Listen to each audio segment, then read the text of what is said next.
Private స్కూళ్లకు ధీటుగా ప్రభుత్వ పాఠశాలలోని విద్యార్థులకు అధునాతనమైన విద్యనందించాలన్న లక్ష్యంతో పాఠశాలలకు మౌలిక వసతులు కల్పిస్తున్నట్లు ప్రముఖ నటి మంచు మోహన్ బాబు తనయ్య మంచు లక్ష్మి పేర్కొన్నారు. నాయుడుపేట పట్టణం రాజగోపాలపురంలో ఉన్న ప్రభుత్వ ప్రాథమిక పాఠశాల మౌలిక వసతుల కల్పనకు ట్రస్ట్ ద్వారా సొంత నిధులను వెచ్చించి పాఠశాలకు అన్ని వసతులు కల్పించి అభివృద్ధి చేశారు. ఈ మేరకు నాయుడుపేటకు విచ్చేసిన లక్ష్మి పాఠశాలను సందర్శించారు. తన తండ్రి ప్రముఖ సినీ నటుడు మోహన్ బాబు తమకు అందించిన మంచి విద్యను ప్రభుత్వ పాఠశాలలో చదివే పేద విద్యార్థులకు అందించాలని లక్ష్యంతో ట్రస్ట్ ద్వారా ఆంధ్రప్రదేశ్, తెలంగాణ రాష్ట్రాల్లో సుమారు 300 పాఠశాలలకు నిధులు అందజేసి అభివృద్ధి చేసినట్లు ఆమె వెల్లడించారు. ఈ కార్యక్రమంలో స్థానిక municipal vice chairman Rafi, MEO Muniratnam, పాఠశాల ఉపాధ్యాయులు, విద్యార్థులు, అభిమానులు తదితరులు పాల్గొన్నారు.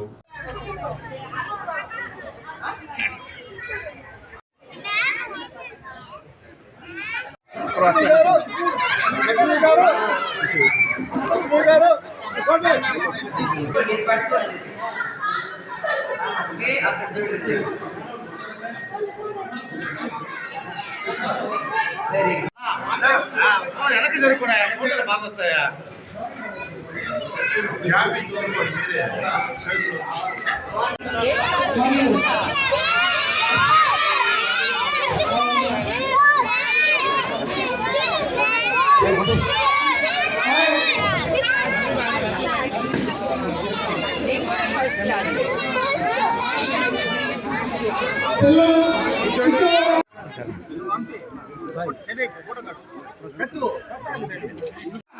ఒక కార్యక్రమాన్ని తీసుకొచ్చి ఆ కార్యక్రమంలో విజయవంతంగా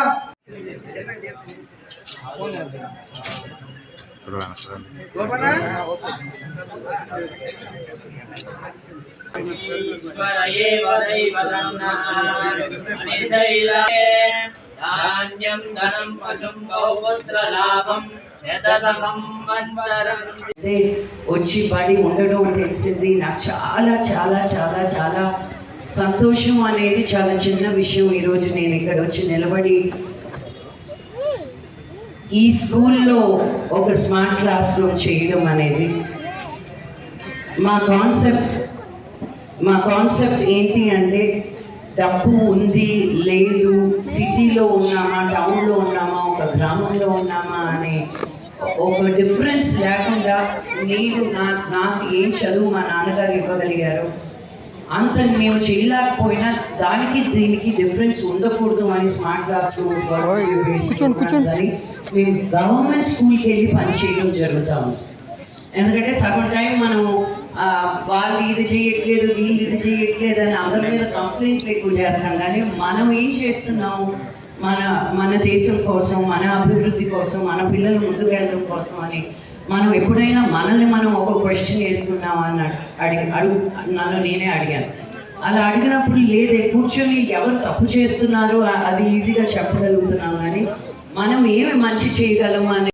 అందరికీ నమస్కారం.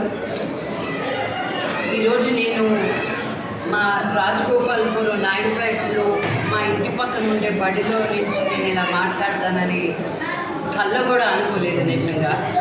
కానీ ఈరోజు ఇక్కడికి రావడం, మా ఎన్జిఓ టీచ్ ఫర్ చేంజ్ ద్వారా ఒక స్మార్ట్ క్లాస్ రూమ్ తయారు చేయడం, ఆ క్లాస్ రూమ్లోనే ఉన్నాం, మీకే కనిపిస్తూ ఉంటుంది. సో మేము ఏం చేస్తామంటే గవర్నమెంట్ స్కూల్కి వచ్చి ఇప్పుడున్న టెక్నాలజీ ద్వారా వాళ్ళకి ప్రైవేట్ స్కూల్కి వెళ్ళే పిల్లలకి ఏ తేడా ఉండకూడదు అని చెప్పి కరిక్యులం ద్వారా ఇక్కడున్న టీచర్స్, గవర్నమెంట్ స్కూల్ టీచర్స్కి మేము ట్రైనింగ్ ఇప్పించడం కూడా, మేము base line, mid line, end line అసెస్మెంట్తో పాటు ఒక స్కూల్ని 3 ఏళ్ళు దత్తత తీసుకోవడం అవుతుంది. వాళ్ళని ఒక స్టేజ్ నుంచి నెక్స్ట్ స్టేజ్కి తీసుకెళ్ళి అండ్ ఈ ట్రైనింగ్ 3 years కంటిన్యూగా ఇచ్చి తర్వాత ఆ క్లాస్ రూమ్ని కంప్లీట్గా స్కూల్కే హ్యాండ్ ఓవర్ చేయడం జరుగుతుంది అన్నమాట. మీరే చూస్తారు, వాల్స్ పెయింటింగ్ దగ్గర నుంచి, బుక్స్ ఇవ్వడం దగ్గర నుంచి, ఫ్లోరింగ్ దగ్గర నుంచి, లో line base tables and chairs దగ్గర నుంచి, టీవీ, కరిక్యులం, ట్రైనింగ్ మొత్తం ఏదో ఒక టీవీ ఇచ్చేసాం అని కాకుండా ఆ టీవీలో ఉన్న ట్రైనింగ్, ఆ communication skill, English skills, leadership qualities మా ఎన్జిఓ ఇవన్నీ నేర్పిస్తుంది. సో ఈరోజు నాకు నాయుడుపేట నుంచి ఒక స్కూల్ ఓపెన్ చేయడం, మా ఇంటి పక్కన స్కూల్ అని నాకు నా చిన్నప్పుడు మెమరీస్ అన్నీ చాలా గుర్తుకొచ్చాయి. సో ఇలా అయినా ఈ ద్వారా అయినా మళ్ళీ ఈ ఊరు నన్ను మళ్ళీ వెనక్కి పిలిపించుకుంది. సో నేను చాలా సంతోషంగా ఉన్నాను ఈరోజు. So thank you so very much. Me bless